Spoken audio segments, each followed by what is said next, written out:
A newborn Roman boy being carried out of a dark, captive quarters by an exhausted Roman slave woman. Welcome to the world. You've been born into a life where freedom was never guaranteed. Before you understand what freedom means, you're sold to a Lannister, a man who turns people into entertainment. Your new home is a gladiator school, basically a prison with better exercise equipment. While other children play, you're handed a wooden sword. Childhood is officially over. You're stripped, examined, and assigned a fighting style based on your body.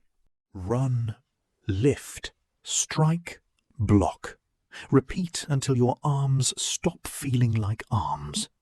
Make a mistake, and the instructor's wooden stick teaches you faster than words ever could. Bruises become normal.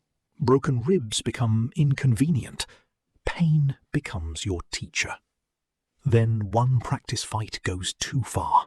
For the first time, you see blood on your blade. At 13, they finally give you real steel. Suddenly, training doesn't feel like training anymore. Before seeing the arena, you hear it. Thousands of Romans screaming for violence. To them, this is entertainment. To you, this could be your last afternoon. At 16, the gates open. Welcome to your first real fight. Your opponent is older, bigger, and covered in scars. Great. He charges.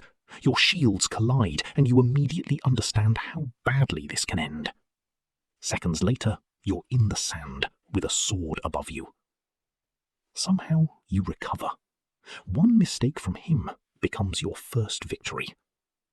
But you don't decide whether he lives. The crowd and the sponsor do. You risk your life. Your owner takes most of the money. Seems fair. Then something strange happens. People start recognizing you. You're becoming famous. Unfortunately, famous property is still property. Outside, people chant your name. At night, you still sleep behind locked doors. So you secretly save every coin you can. Maybe one day you can buy yourself. When you finally ask your price, your owner laughs. You're far too profitable to release. So you keep fighting, again and again and again.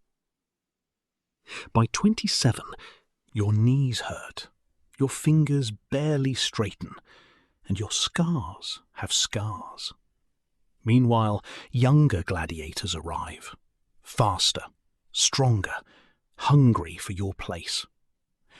Then comes the fight that almost ends everything. Your shield is gone. His sword rises. For a moment, you're certain this is it. You move just in time and find a dropped sword in the sand.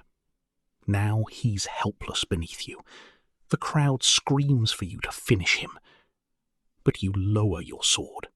For once, you refuse to give them what they want. Some cheer, others boo. Nobody forgets it. And somehow, refusing to kill makes you more famous than killing ever did. Years later, you're finally handed a rudis, a wooden sword representing your freedom.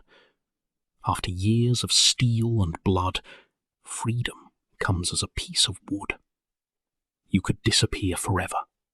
Instead, you return to the gladiator school. This time, not as property, as an instructor. You teach them one rule above all. Never confuse the crowd's applause with respect. Your students become fighters. Some even become champions. Others enter the arena and never come back. Eventually, your hands shake too much to hold a sword.